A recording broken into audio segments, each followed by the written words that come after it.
Im Himmel war eine große Not, 1878, aus dem Buch Schnoge und Spuze vom Max Barak.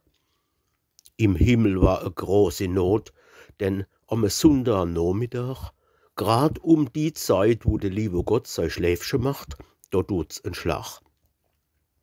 Wie wann 1000 Kanonen zugleich loskrachen.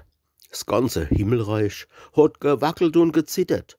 So war's von dem argen Schlag erschüttert. Und alles, die seelische, die heilige sogar, mitsamt der ganzen Engelschar, hat gekriechen und ist durcheinander gerannt, denn alles meint, dass der Himmel brennt, weil's nach dem argen Krach und Schlag ganz furchtbar stinkt noch Pech und Rach.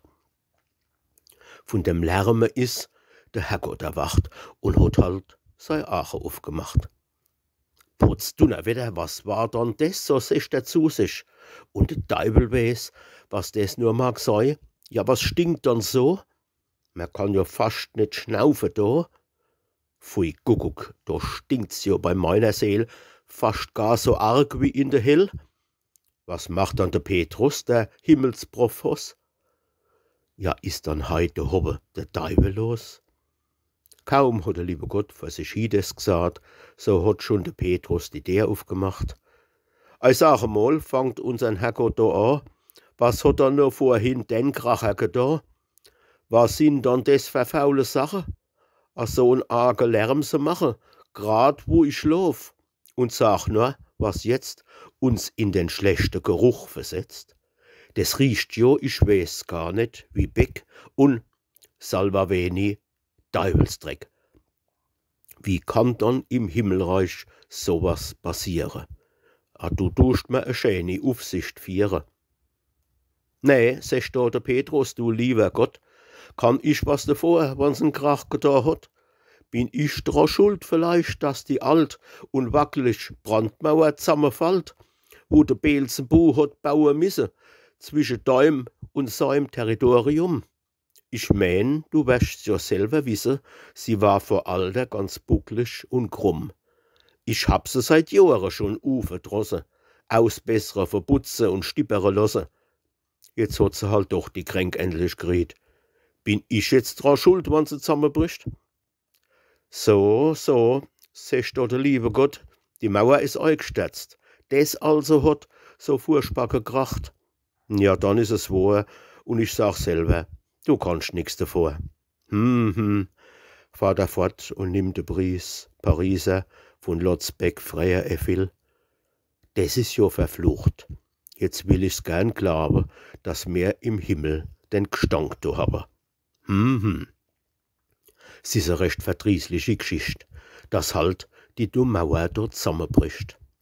Grad jetzt, wo der König Ehrenmann und der Papst jede Stunde eintreffen kann, was sollen dann die für eine Meinung kriegen von uns, wann's im Himmel so tut riechen?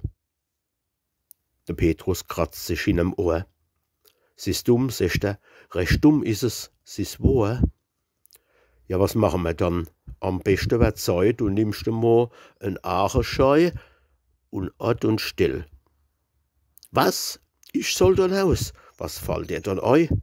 Kein Fuß vors Haus setz ich, solang's da so fürchterlich stinkt und der helle Duft der Himmel durchdringt. Ja, sagt da der Petrus, dann weiß ich eben, kein anderer und besserer Rot mehr zu geben, als all unser Maurer zu kommandieren und geschwind den Schaden zu reparieren.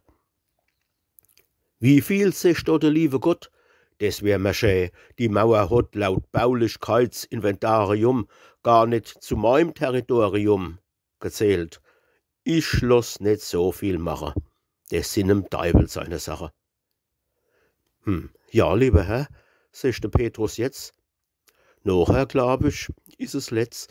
Ich hab schon mit dem Teufel geredt. Der aber sagt halt auch, er tät nix machen lassen, denn er meint, dass ihn kein Herrgott zwingen kennt, den Bau zum zweiten Mal zu machen. Das wären des mal unsere Sache. Und wann's jetzt hier stinken tät, da kennt er nix machen. Ihm wär's leid, Die Russen und Türken, die viele Soldaten von Plevna, wo in der Hell drin brote, die täten grad net zum Allerbesten halt rieche und deswegen die Luft verpechte. Zwar täten bei uns a Seele rumfliege, wo net wie Feilscher und Maiblimscher rieche. Die dicke Paffe, wollt zwar nix sagen, doch meint wer den Geruch kennt vertragen, wo die verbreiten, kennt Schnaufe a im Schwebeldunst und dem bissel Rauch. Doch wann's uns da hiebe det wirklich geniere, so sollte mehr nur die Mauer aufführen. Mir kennten des übrigens, hat noch gesagt und hat sich verschmitzt ins Feuchtche gelacht, ganz halte noch unserem eigene gut Dinge, ihm selber tät's lang gut im Himmel stinke. So hat des gesagt, na der soll sich irren. Ich mach ihm den Standpunkt klar, dem Herre. Dem wär ich mal ein Lichtel anzinnen. Mir wäre vor Gericht uns finne. Ich häng ihm einen Prozess an den Hals. Was einmal recht war, mein ich als, das bleibt auch recht für alle Zeit, von Ewigkeit zu Ewigkeit. Hol mein Advokat auf der Stell. Tja, sechte Petrus, das is ja der Idem. Es is net gut prozessiere mit dem. Die Advokate sind all in der Hell. Im Himmel habe mir net einer und krien a. Da bin ich aufgewacht und hab über den Traum gelacht. Ich hoff, dass ihr's jetzt grad so macht.